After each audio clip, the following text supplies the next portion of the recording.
पंजाब बचा हुआ है, अब पंजाब भी जाने वाला है, तब उनके पास कुछ बचा नहीं है।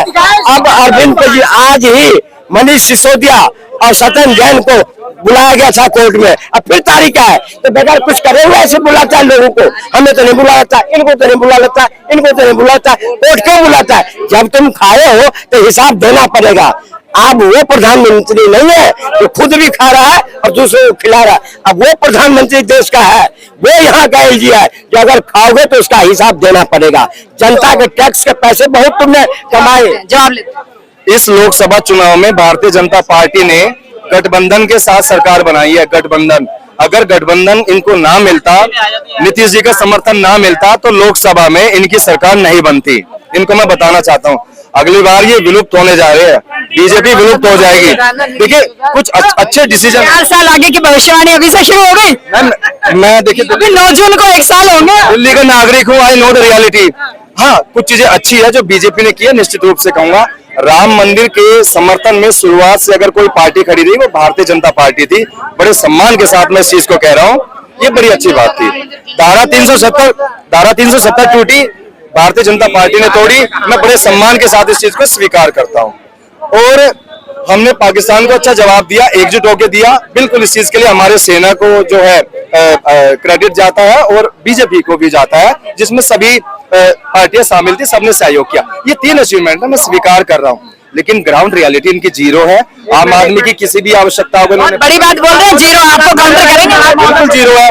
और देखिए, ये देखिए बिल खिलाना अगर बंद करें, मैं और बता सकता हूँ। जीरो का जवाब ले लेते हैं। जीरो बोला, इन्होंने बोला सारी पार्टियां साथ थी और राहुल गांधी सेना से सवाल पूछ रहा था जी। कहते इन्होंने कहा विलुप्त हो जाएगी। भारतीय जनता पार्टी विलुप्त होगा नहीं होगा तो भविष्य की बात है, लेकिन आम आदमी पार्टी दिल्ली से और पंजाब से या देश से विलुप्त हो गई और हो गया। ये नरेंद्र मोदी करके दिखाते हैं। नहीं, आप सुनिए दूसरी प्रश्न। आप कहे अगर नीतीश कुमार नहीं हो तो पार्टी नहीं रहेगी, आप जाओ नीतीश कुमार से कभी हटने के लिए, चला जाने के लिए, तो भी नरेंद्र मोदी का 56 इंची का सीना है और सरकार रहेगा। वो पूछा नीतीश कुमार लेते हैं आओ। आप जिस मोदी से प्रश्न पूछते हैं, आप जाके मनमोहन सिंह से पूछो कितने सीट था, 135 सांसद थे, कौन से लाया था? उसकी सरकार को नहीं कहेंगे बैसाखी की सरकार। ये जितने हैं विपक्ष में, मोदी को कहेंगे बैसाखी। क्यों? अगर एनडीए में 330 सीटें जीतने के बाद जब हम एनडीए को सबको रख सकते हैं अकेले, तो आज अगर हमें जरूरत पड़ गई तो नहीं देगा उसको। तुम कहोगे बैसाखी की सरकार, शर्म आनी चाहिए। बैसाखी पर तुम आए थे और बैसाखी पर ही चले गए। जितने ये लोग हैं विपक्ष में बैठे हुए, ये बैसाखी पर देश में शासन करे और बैसाखी के साथ देश से खत्म हो गए। देश के जवाब लेते हैं, जवाब ले लेते हैं। मेरे भाई ने कहा विलुप्त कर देंगे, ये कर देंगे, वो कर देंगे। देखो मेरे बड़े भाई है, मैं सम्मान करता हूँ और 2-3 दिन की इनकी मेहनत लगती है ये सब बोलने में, क्योंकि याद करते घर पे रिपीट कर करके सुनते बोलते, अच्छी बात है। बड़े भाई है मेरे। मैं बताना चाहता हूँ 2012 में आम आदमी पार्टी का गठन हुआ। 2013 में सबसे पहले आम आदमी पार्टी दिल्ली में चुनाव लड़ी, 28 सीटें आई। कांग्रेस के गठबंधन के साथ महज 1 या सवा साल के अंदर अंदर अरविंद केजरीवाल जी मुख्यमंत्री बने। सत्ता का लालच होता तो कुर्सी नहीं छोड़ते, कुर्सी छोड़ दी। क्यों? क्योंकि सत्ता का लालच नहीं था। मैं तो कह रहा हूँ मोदी जी छोड़ के दिखाए, हालांकि मेरे प्रधानमंत्री मैं सम्मान करता हूँ, छोड़ के दिखाए। रेखा गुप्ता जी छोड़ के दिखाए, नहीं छोड़ेंगे। बड़ी मुश्किल से मिलती है सीट, कौन छोड़ सकता था? अरविंद केजरीवाल। उसके बाद फिर से चुनाव सरकार गिरी। वाजपेयी ने भी तो छोड़ी थी, वाजपेयी ने भी तो छोड़ी। वाजपेयी जी बहुत अच्छे व्यक्ति थे, मैं उनका दिल से सम्मान करता हूँ, उनकी तो तुलना ही नहीं की जा सकती। प्रधानमंत्री की बात हो रही है। 2015 में फिर से आम आदमी पार्टी पुणे सत्ता में आई और 70 में से 67 सीटों के साथ, 70 में से ना 67 नंबर भी नहीं ला पाते बच्चे, वो सीट लेकर आ गया। बात का जवाब लेंगे। इतने कम समय में आम आदमी पार्टी एक नेशनल लेवल की पार्टी बन जाती है। मेरे भाइयों को पता ही नहीं लगता। मेरे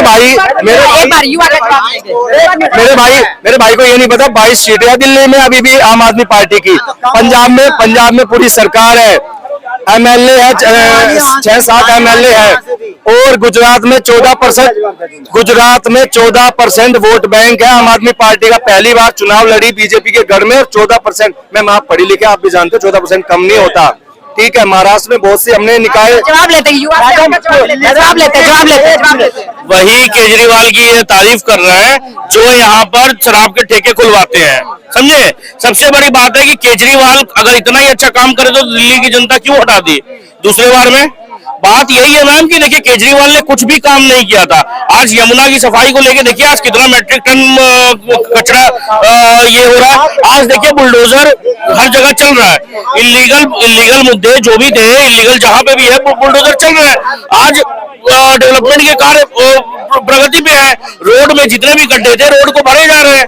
हर एक काम हो रहा है। ऐसा नहीं है मैम आज 100 दिन में 27 साल का कचरा नहीं भरा जा सकता है।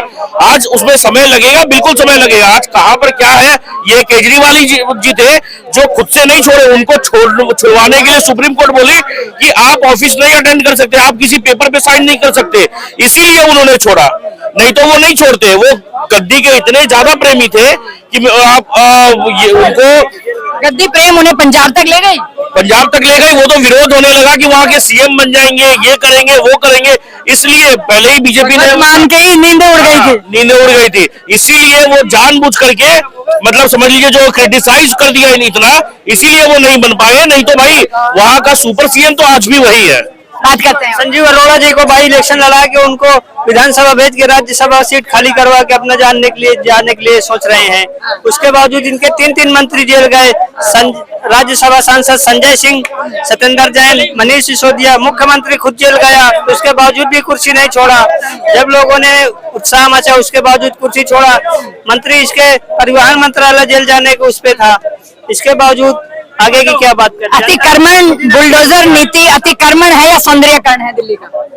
देखिए अतिक्रमण चाहे वो क्या नाम है अतिक्रमण जो कर रखा था उसको हटाने का काम सही तरीके से हो रहा है तो दिल्ली का सौंदर्यकरण बनेगा या ये गलत है? ये होगा भाई, सौंदर्यकरण होगा क्या नाम है। और दूसरी बात है अतिक्रमण अगर किसी ने भी कर रखा हो इस मुद्दे पर हिंदू मुसलमान कुछ ज्यादा हो रहा है। लेकिन मैं ये कह रहा हूँ क्या नाम है इस मुद्दे पर, अतिक्रमण के मुद्दे पर, बुलडोजर के मुद्दे पर हिंदू मुसलमान नहीं होना चाहिए भाई। क्या नाम है अगर किसी ने भी अवैध कब्जा कर रखा हो, अवैध अतिक्रमण कर रखा हो तो उसे हटाना चाहिए। सरकार की जिम्मेदारी है। जो फुटपाथ है उस पे क्या नाम है कब्जा करोगे, ये देश हित में नहीं है। और क्या नाम है सरकार जो राज्य के भी हित में नहीं होता, वो सौंदर्यकरण के नाम पे नहीं सही नहीं होता चीजें। और रही बात क्या नाम है जो वो भाई कह के गए हैं कि आम आदमी पार्टी को 14% वोट मिला है। भाई साहब दिल्ली के इलेक्शन से पहले मिला था वो। और जब दिल्ली के अंदर अगर दिल्ली का रिजल्ट जो आया, आम आदमी पार्टी की जो हार हुई है, अगर उसके बाद वो वहां पर जो वोट पड़ते ना तो वो 14 नहीं, वो 4% वोट पड़ता। और वो भी 4% केजरीवाल को सारा मुसलमानों का वोट पड़ता है। इस 14% के अंदर भी वोट है ना, 10% मुसलमानों का वोट पड़ा है। और रही बात केजरीवाल को अब जो है क्या नाम है दिल्ली से गया, पंजाब से भी जाएगा। और वहां पर जो क्या नाम है इसने जो राजनीति जो चालू की थी एक आम आदमी पार्टी के नाम पे चालू करी थी, मगर ये बन गए एक खास आदमी। वो भी क्या नाम है मुसलमानों को लुभाने के चक्कर में और क्या नाम है सनातन धर्म के लोगों को भूलते चले गए। तो जो और इनके ही खुद के पार्टी के नेताओं ने खुद पार्टी छोड़ी और ये कह के छोड़ी कि जो हमने जो सोच के आए थे एक आम आदमी पार्टी के हितों को ध्यान में रख करके, ये खुद क्या नाम है उनके ऊपर पूरी नहीं उतर पाई, ये खरी नहीं उतर पाई आम आदमी पार्टी। भाई साहब क्या नाम, मैं ये कहना चाहूंगा हम सबसे जो है ना शातिर आदमी है। मैं नेता नहीं कहूंगा, शातिर आदमी था। और जो कि आज जनता ने उसका क्या नाम है चेहरा देख लिया। और उसका नाम है जो शातिर आदमी का जो होता है जो चेहरा बिल्कुल वो बेनकाब कर दिया। मैंने नटवर लाल को तो नहीं देखा, लेकिन नटवर लाल को देख अगर सोचता हूँ कि कैसा होगा, मैं सोचता हूँ कि अरविंद केजरीवाल की तरह होगा वो।